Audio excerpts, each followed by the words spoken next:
원죄 없이 잉태되신 분이시며 영예롭게도 구세주 하느님을 태중에 모셨던 분으로서 세세대대 하느님의 어머니로 칭송을 받으시는 성모님이시지만 저는 그분에게서 풍기는 시골 어머니 같은 모습에 더욱 마음이 갑니다.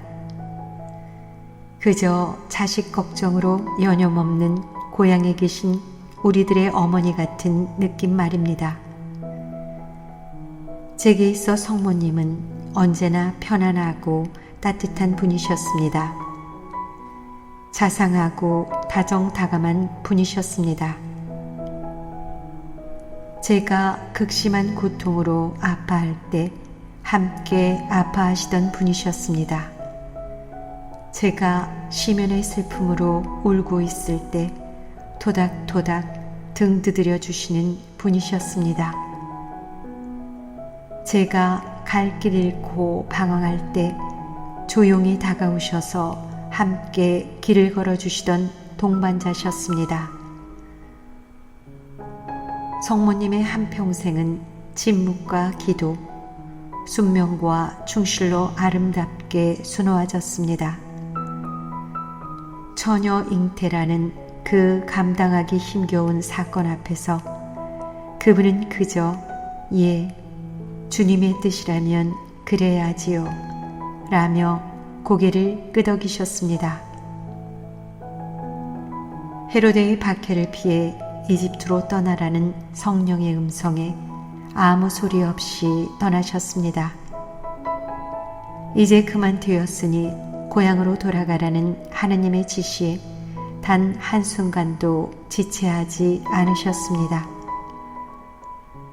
소년 예수님의 비수같은 돌출 발언이나 이해할 수 없는 행동 앞에서도 그저 침묵하셨습니다. 아들 예수님께서 공생활을 떠나신다니 두말 않고 보내드렸습니다. 마침내 아드님께서 모든 사명을 마치시고 십자가 위에서 고개를 떨어뜨리는 순간에도 끝까지 혼절하지 않고 그 자리를 지키셨습니다. 묵주기도를 바치며 성모님의 일생을 묵상할 때마다 그분께서는 제게 이렇게 타이르셨습니다. 그래, 사느라고 많이 힘들지. 사실 나도 많이 힘들었단다. 그런데 지금은 아주 자유롭지. 그래서 행복하지.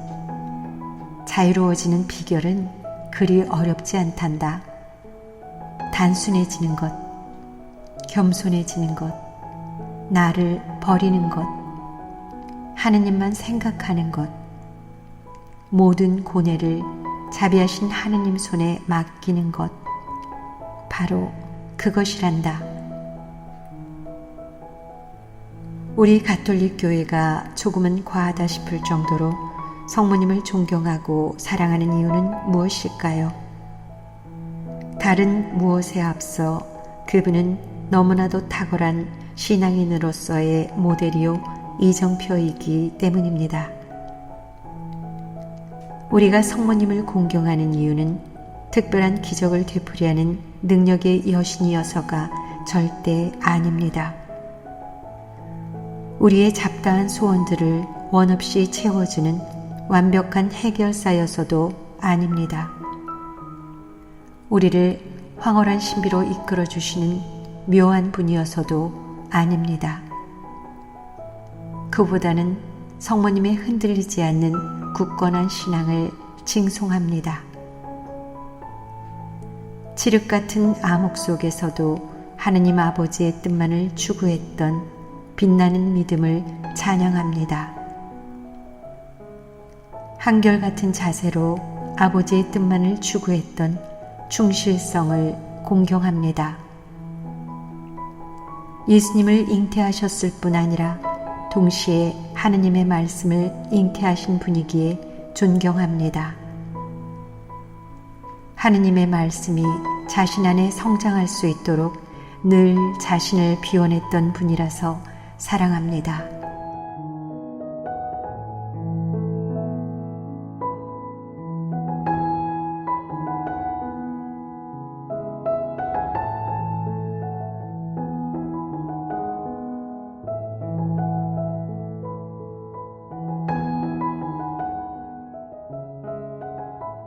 우리 인간들의 삶은 대체로 상향성의 충동에 따라 움직입니다. 더 많은 급여, 더 높은 지위, 더 안락한 생활, 더 많은 권력, 더 풍요로운 인생.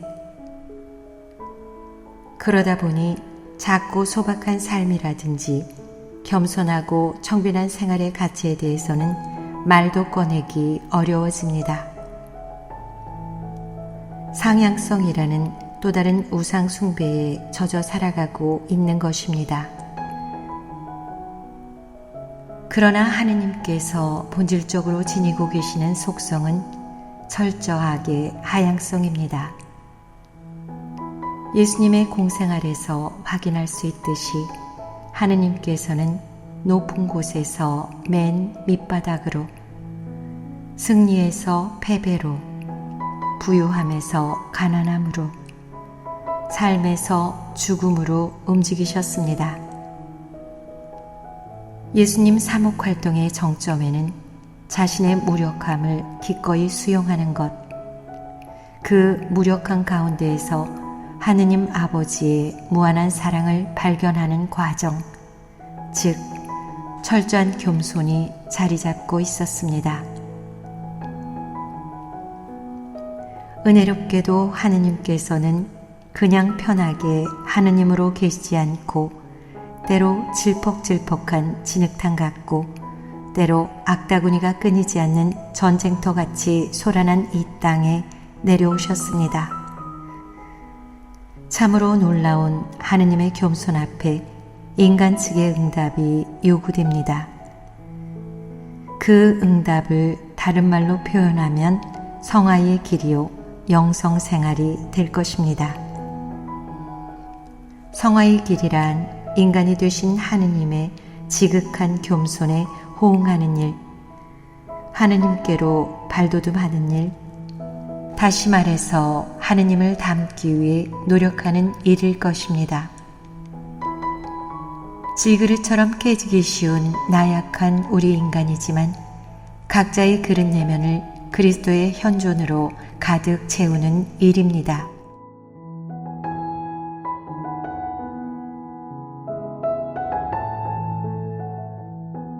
성모님의 생애 역시 철저하게도 하향적이었습니다. 성모님의 일생을 묵상하다 보면 겸손의 덕이 어떤 것인지, 성화의 길이 어느 방향인지, 참 영성생활이 어떤 것인지를 잘 알 수 있습니다. 성모님은 참으로 겸손하셨습니다. 하느님의 어머니가 되셨지만 절대로 우쭐한 법이 없으셨습니다. 구세주 탄생이란 하느님의 큰 사업의 가장 큰 협조자로서 뭔가 기대할 만도 한데 결코 그런 일이 없었습니다. 그저 한평생 자신 앞에 벌어진 모든 일을 마음속에 간직하고 곰곰이 되새겼습니다. 기도하고 또 기도하면서 하느님의 진리를 찾아 나갔습니다. 자신이 해야 할 최선의 길이 무엇인지 고민했습니다.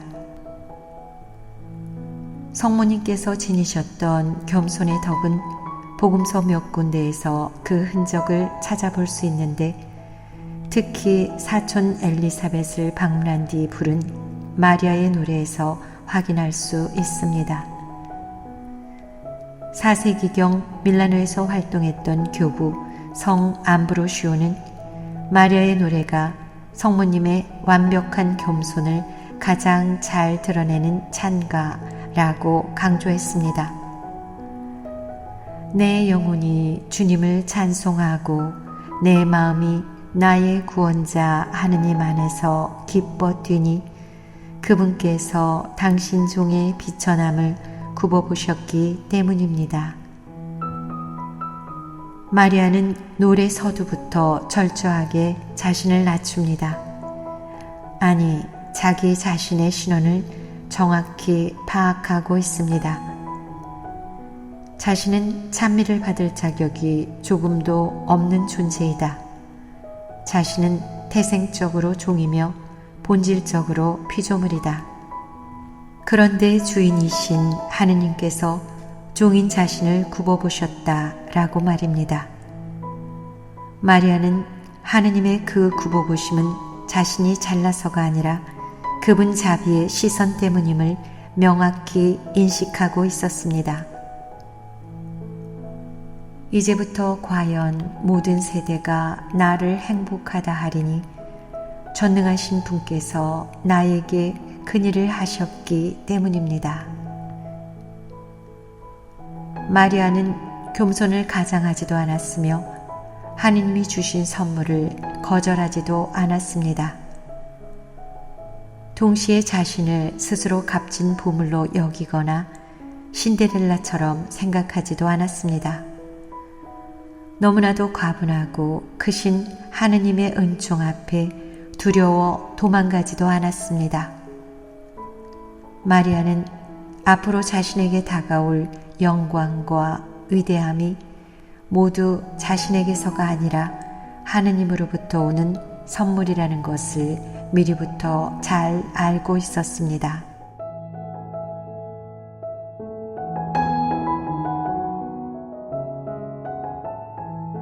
첨단 과학이 발전하고 물질 만능주의가 팽배해지면서 인간은 큰 착각에 빠집니다. 인간이 모든 것을 다 할 수 있다는 착각. 그 착각에 빠져 하느님의 영역, 하느님의 자리는 조금도 염두에 두지 않습니다. 따지고 보니 인간의 가장 큰 문제는 겸손의 결핍이요, 내 힘으로 모든 것을 다 할 수 있다는 지나친 자신감입니다. 이러한 시대이기에 성모님의 겸손이 유난히 돋보입니다. 성모님은 영광스럽게도 하느님을 자신의 태중에 모신 분입니다. 과분하게도 하느님의 아들 예수 그리스도를 품에 안으신 분입니다.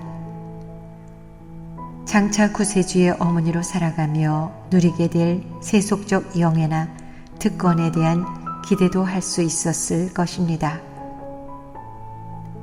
구세주의 어머니라는 타이틀이 성모님의 신앙 여정에 마이너스로 작용했을 가능성도 없지 않았습니다. 그러나 성모님은 언제나 가난하고 작은 사람으로 남기를 원하셨기에 그 모든 유혹을 물리칠 수 있었습니다. 자신의 인생은 오직 메시아를 담아내기 위한 질그릇 같은 인생에 불과하다는 것을 평생 잊지 않았던 성모님의 겸손, 여기에 그분의 위대함이 있습니다. 아들 예수님 일생에 여백 같으셨던 분 성모님, 예수님 탄생 순간부터 골고타에 이르기까지 언제나 예수님 뒤에 조용히 서 계셨던 성모님, 아들 예수님이 커지시도록 한없이 작아지셨던 성모님, 늘 예수님 그늘에 서 계셨던 성모님이셨습니다. 그토록 겸손하셨던 성모님이었기에 하느님 아버지께서는 그분을 인류의 어머니로 끌어올리신 것입니다.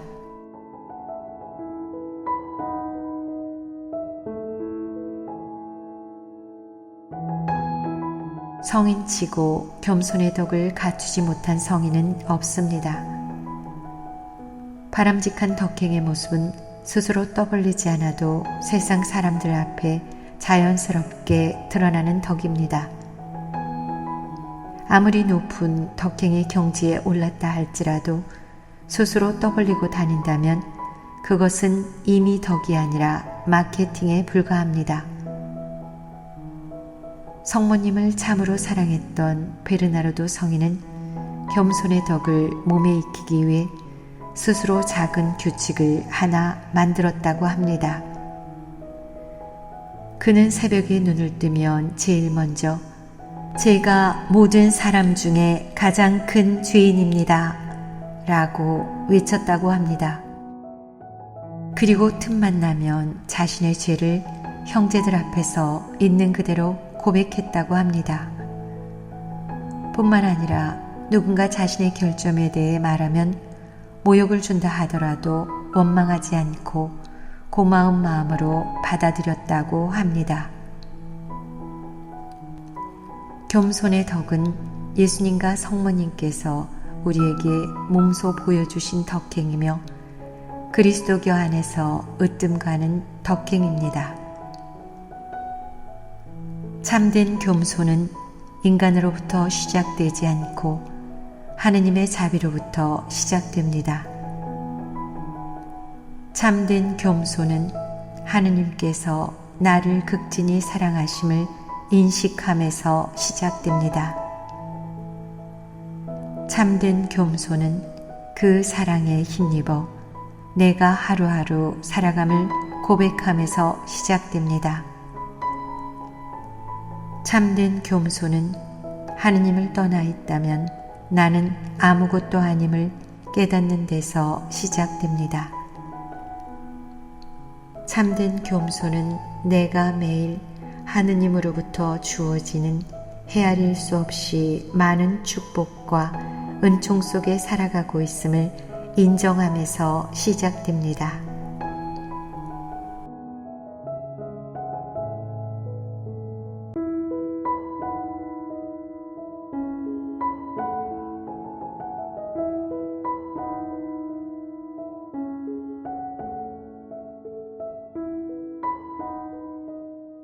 종종 하게 되는 저만의 기도 방법이 한 가지 있습니다.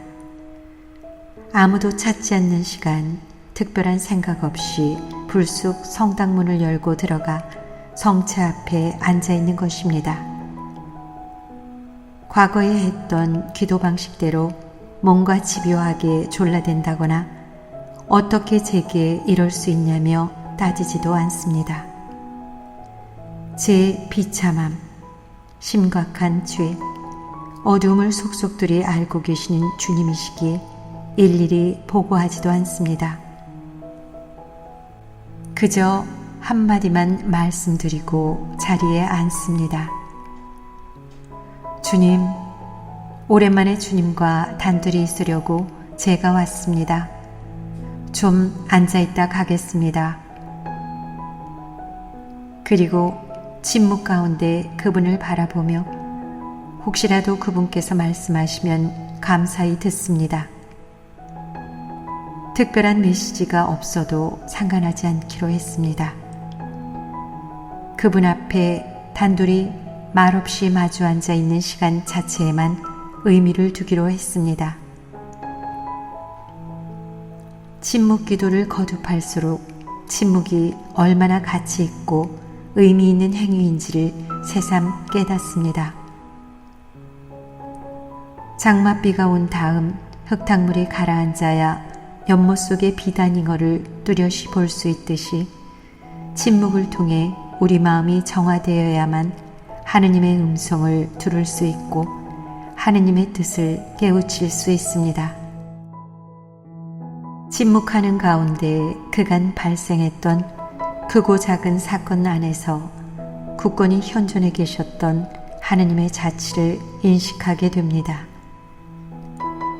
침묵하는 가운데 내 안에 웅크리고 있는 공격성과 분노, 아물지 않은 상처가 밖으로 드러납니다. 침묵하는 가운데 오늘 하루가 그냥 하루가 아니라 그분께서 대죄인인 나를 구원하신 사랑과 은총의 역사임을 깨닫습니다. 많은 경우 사람들은 기도에 대해 큰 오해를 합니다. 카리스마 넘치는 인도자의 우렁차고 유려한 기도 끝에 아멘, 아멘을 연발해야 기도 한번 속 시원히 잘했다고 생각합니다. 이런저런 지향을 둔 기도문을 줄줄이 펼쳐놓고 하루 할당량을 다 바쳐야 마음이 개운해지고 안심이 됩니다. 본인은 정작 기도하지 않으면서 다른 사람들에게 특별한 지향을 건네며 기도해 달라고 청합니다. 기도를 마치 기적의 요술방망이처럼 여깁니다. 때로 자질구레하고 때로 지극히 개인적인 것이어서 본인이 해결해야 할 문제임에도 기도해 달라고 강권합니다.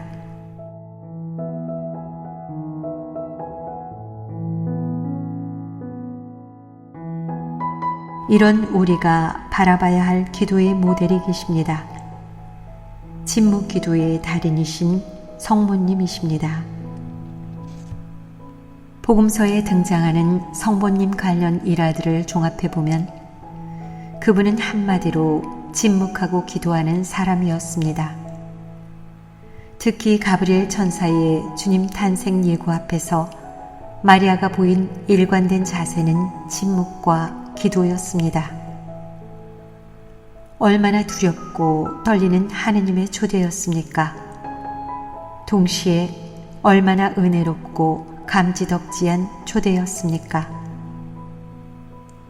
이토록 엄청난 하느님의 초대이기에 마리아는 시종일관 기도하는 마음으로 가브리엘 천사와의 대화에 임하고 있음을 포착할 수 있습니다.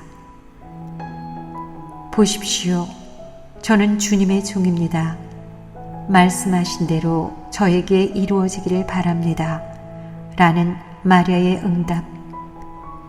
간단히 줄여서 예 라는 응답은 그분의 기도 가운데 가장 아름답고 충만한 기도였습니다.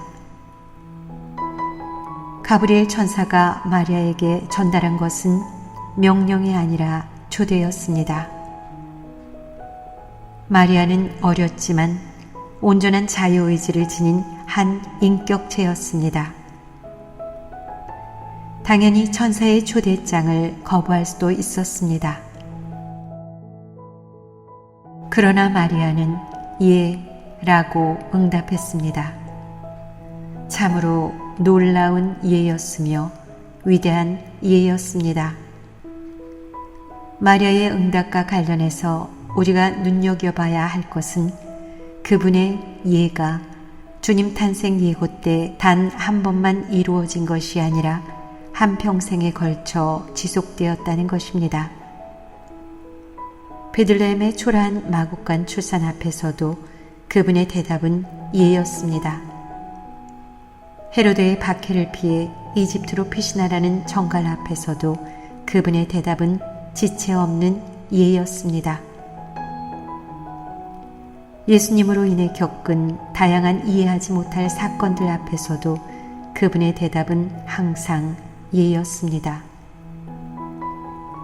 마리아의 기도는 자신의 겸손하고 순수한 신앙을 적극적으로 표현한 찬미의 기도인 마니피캇 마리아의 노래에서 절정을 이룹니다. 마리아는 하느님의 초대에 기쁜 마음으로 응답하면서도 비천한 자신을 영광의 길로 불러주신 하느님의 놀라우신 업적을 찬미하며 기도합니다. 마니피캇은 마리아 자신의 업적을 찬미하는 기도가 아니라 하느님의 위대하심과 구원 업적을 찬미하는 기도입니다.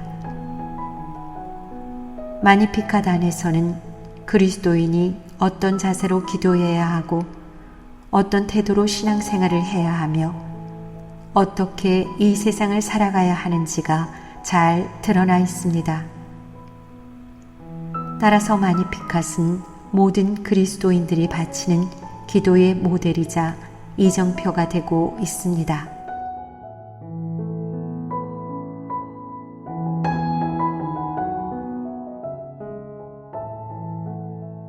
성모님께서 기도의 모범이요 기도의 모델이었다는 것은 복음서를 통해 잘 확인할 수 있습니다. 가나의 혼인잔치에서 성모님은 혼주들이 처한 절박한 처지를 나 몰라라 할 수 없었습니다. 그래서 아직 때가 오지 않았음에도 아들 예수님께 간청합니다. 하느님과 우리 인간 사이에서 중재자 역할을 충실히 하신 것입니다. 결혼식이라는 기쁜 축제가 실망스럽고 근심스런 흉흉한 날로 퇴색되지 않게 하려는 성모님의 따뜻한 마음을 엿볼 수 있습니다.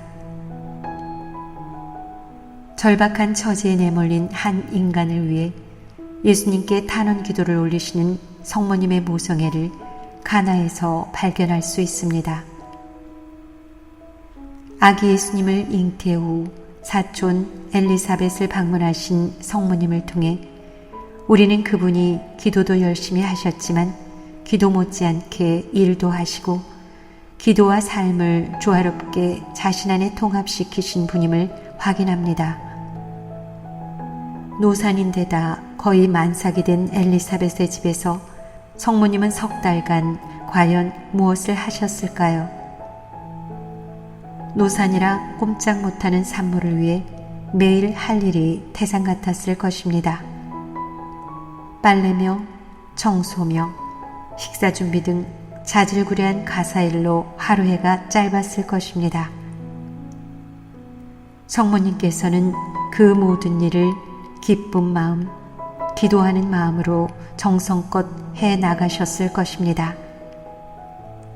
이렇게 성모님은 일상을 피정처럼, 피정을 일상처럼 살아가던 활동하는 관상가의 모델이셨습니다.